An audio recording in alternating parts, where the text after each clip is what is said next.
Dan dia berkata kepada para pengikutnya, apakah kalian melihat istana putih itu? Maka mereka semua melihat ke arah Masjid Nabawi. Lalu mereka mengatakan iya. Kata Dajjal, itulah istananya Muhammad yang aku tidak bisa jangkau. Dan subhanallah, sekarang Masjid Nabawi warnanya seperti istana putih.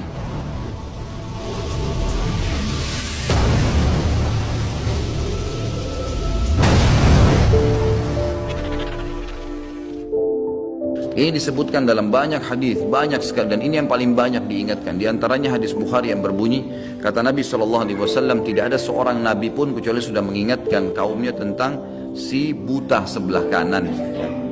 Jadi memang dia cirinya buta sebelah kanan. Dajjal memiliki ciri khas, rambutnya keriting, kemudian kulitnya mendekati hitam, ya. Jadi sawo matang, badannya kekar, kemudian dahinya lebar, dan orangnya mata kanannya rusak seperti anggur yang sudah rusak.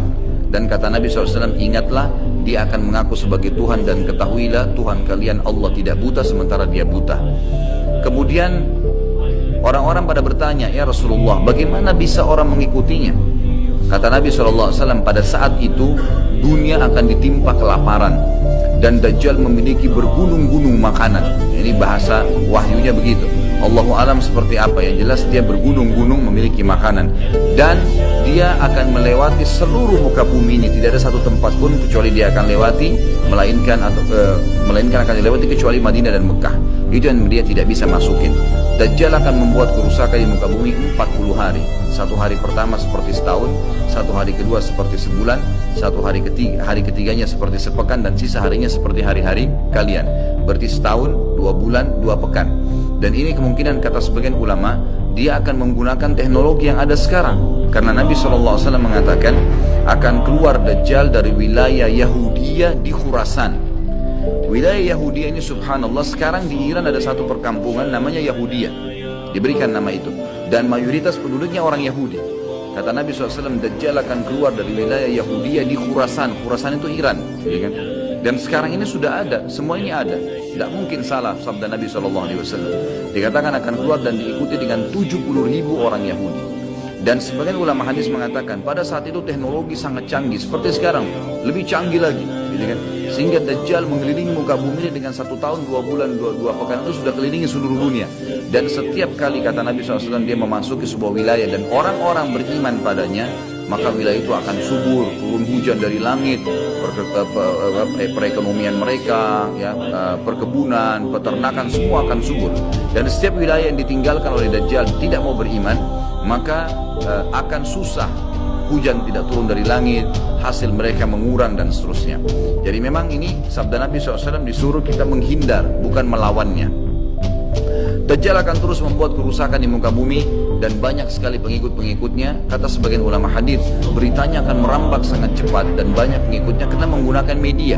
Kemungkinan menggunakan media kayak kita sekarang merambat luar biasa, mudah ditangkap informasinya. Dajjal akan dikenal oleh orang-orang, Jadi orang-orang akan banyak yang tidak beriman sama Allah, yang munafik, semuanya ikut. Termasuk ada yang mengaku Islam tapi munafikin menjadi pengikutnya Dajjal. Ya. Kemudian Dajjal akan keliling terus di muka bumi sampai dia tiba di Madinah, yang diceritakan kota Madinah. Dan dia tidak bisa memasuki kota Madinah karena di setiap pintu gerbangnya ada malaikat yang menghembuskan pedang. Ada 2 malaikat yang menghembuskan pedang dan menghadangnya.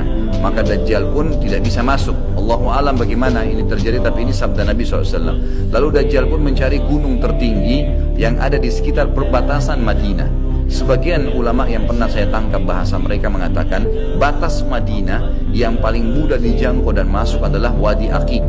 Wadi Aqiq sebuah lembah yang kebetulan dulu berada di depan kampus kami.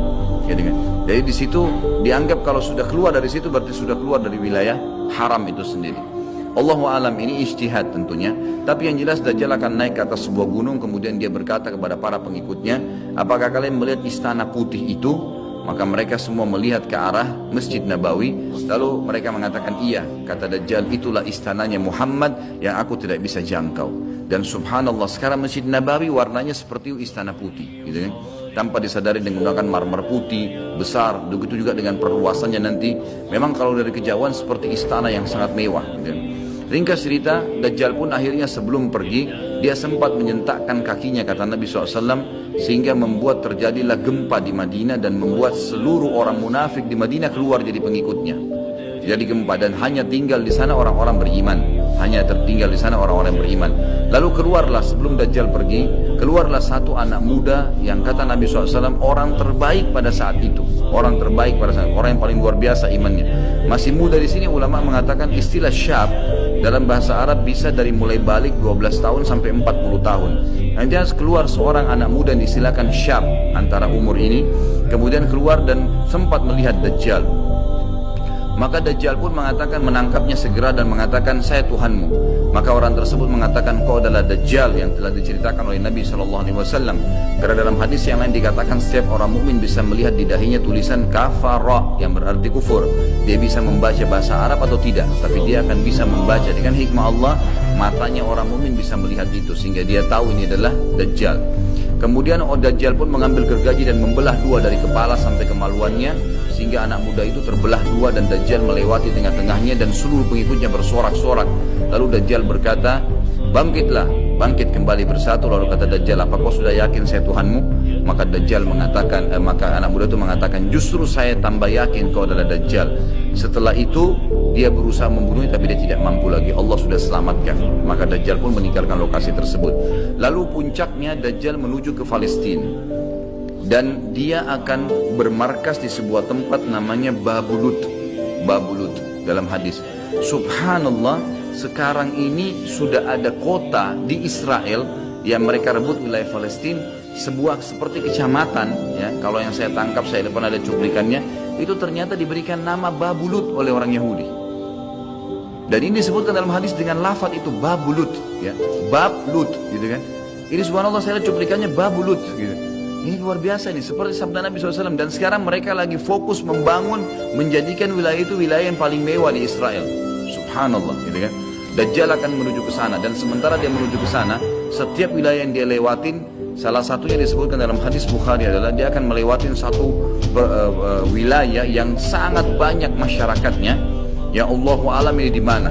Apakah di wilayah Cina, apakah di pokoknya masyarakat komunitasnya paling besar. Kita tahu sekarang Cina sama India ini tempat yang sangat luas, banyak masyarakatnya. Dia akan melewati wilayah yang banyak masyarakatnya. Lalu kemudian dia berkata kepada pemimpinnya, Allahu a'lam ini presiden kah, raja kah, kepala suku kah, dia akan berkata bahwasanya saya Tuhanmu. Maka orang itu mengatakan, apa buktinya kau Tuhan saya? Dia bilang, bagaimana kalau saya hidupkan kedua orang tuamu? Apa kau akan percaya saya Tuhan? Maka orang itu berkata, tentu saja. Ada Dajjal, tunjukkan kuburannya. Ditunjuk kuburannya, lalu Dajjal mengatakan keluarlah. Maka keluarlah orang tuanya dan berkata ibu ayahnya, ikutlah pada orang ini karena ikutlah pada ini karena dia adalah Tuhanmu. Maka akhirnya kepala suku atau kepala negara itu pun menyatakan ikut dan seluruh masyarakatnya ikut. Jadi luar biasa, miliaran orang jadi pengikut Dajjal pada saat itu. Maka Nabi SAW sudah membongkar buat kita itu. Berkata apa?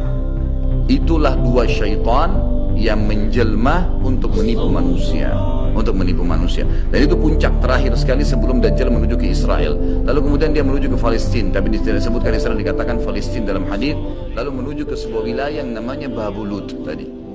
Lalu Dajjal berpesta pora di sana dengan pengikut-pengikutnya, mentuhankan dia. Dia berikan makanan kaya raya, segala macam dia bisa lakukan, fitnah gitu kan.